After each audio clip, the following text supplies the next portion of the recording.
ordenadas eliminar de nuestra Constitución, como es la figura del arraigo o la prisión preventiva oficiosa, que habilitan, digamos, o generan condiciones para detenciones arbitrarias y, por supuesto, también para la tortura. En ese rubro, en el rubro de compromiso político, después de hacer una revisión, el puntaje es que hay un riesgo considerable,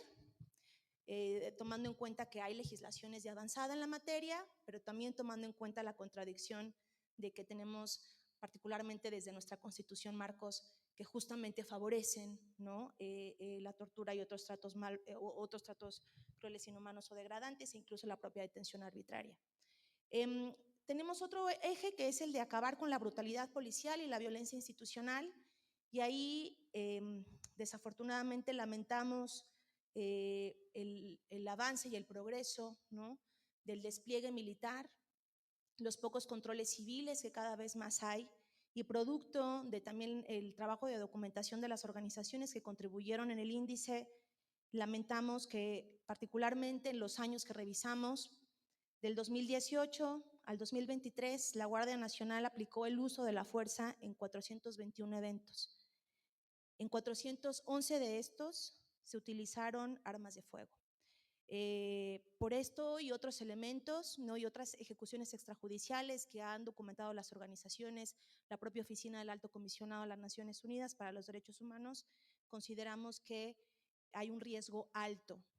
para ser víctima de tortura en este rubro. Ya ustedes van a poder ver en detalle toda esta información. De hecho, incluso si nos vamos allá arriba de la página, van a poder descargar una ficha técnica, que es la cual estoy utilizando para referirme a algunos datos, y en donde van a poder abordar en detalle los principales hallazgos en estas mediciones. Otro de los puntos que analizamos es la prevención de la tortura durante la privación de la libertad,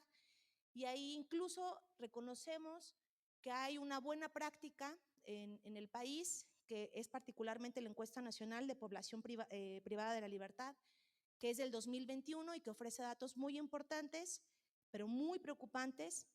como que el 34.5% de las personas privadas de libertad declararon haber sido agredidas físicamente por personal penitenciario.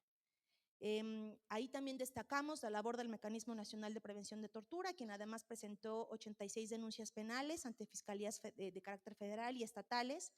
por actos de tortura o malos tratos. Esto gracias a la información también de las organizaciones que conforman el Observatorio contra la Tortura, y a partir de su informe del 2023.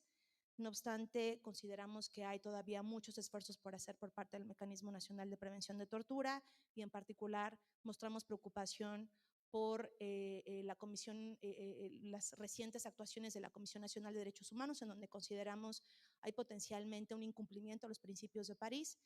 en relación a su independencia y autonomía, en la cual depende el Mecanismo Nacional de Prevención de Tortura.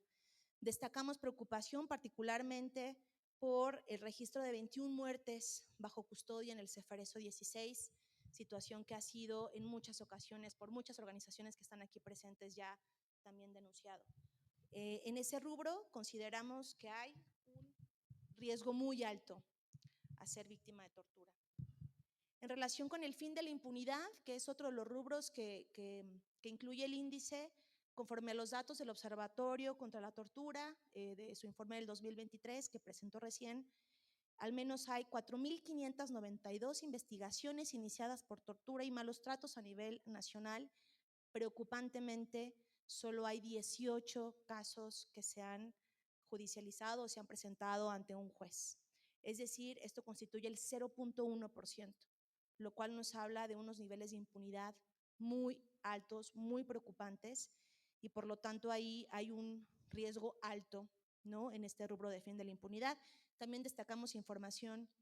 de la Red Nacional de Peritas y Peritos Independientes contra la Tortura sobre el mal uso que hacen las fiscalías sobre los dictámenes médicos psicológicos basados en protocolo de Estambul, no solamente para ocultar la tortura, sino incluso para cometerla ellos mismos dentro de sus instalaciones.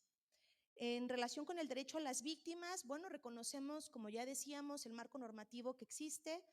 El Observatorio contra la Tortura destaca que hay 1.553 víctimas de tortura registradas en el 2023, No obstante, lamentamos a partir de la documentación y el trabajo de acompañamiento a víctimas que la Comisión Ejecutiva de Atención a Víctimas, que se crea en virtud de la ley, que fue promovida por el movimiento importante de personas defensoras de derechos humanos y víctimas, no esté cumpliendo con su mandato en virtud de la ley. Por lo tanto, se me olvida decirles el puntaje, hay un riesgo considerable, ¿no? Consideramos en este rubro. Me voy a ir con el último. Hay otro que es sobre protección para todos los grupos y ahí tenemos hallazgos relacionados particularmente con el tema de tortura sexual, niñas, niños, adolescentes en detención. Gran parte de esta información del Centro PRO, de Documenta y bueno, también del grupo de trabajo de detenciones arbitrarias que visitó el país hace 2 años ya, ¿no? En septiembre del 2023. Y el último rubro es sobre el derecho a defender los derechos humanos y el espacio cívico, en donde consideramos que hay un alto riesgo de ejercer este derecho y por lo tanto incluso de ser también víctima de tortura y malos tratos. En particular, destacamos, bueno,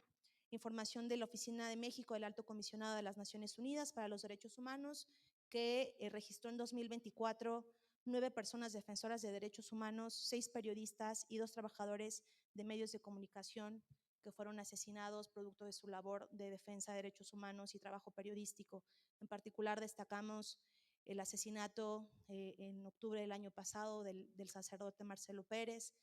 que además tenía medidas cautelares de la Comisión Interamericana de Derechos Humanos, de la desaparición forzada y posterior asesinato de la defensora Sandra Domínguez, así como el asesinato también de Marco Antonio Suástegui Muñoz, defensor del territorio, quien fue asesinado recientemente en abril de este año. Bueno, todo esto fue también gracias a no solo el trabajo también de las organizaciones, sino la labor y la institucionalidad que tiene México para el acceso a la información pública, que hoy, como muchas organizaciones han destacado, tememos, ¿no?, que esta información pues vaya en detrimento. De hecho, la idea es que este índice se pueda actualizar el próximo año y el próximo año veremos cuáles son los impactos del debilitamiento de la institucionalidad para el acceso a la información pública y la transparencia. Bueno.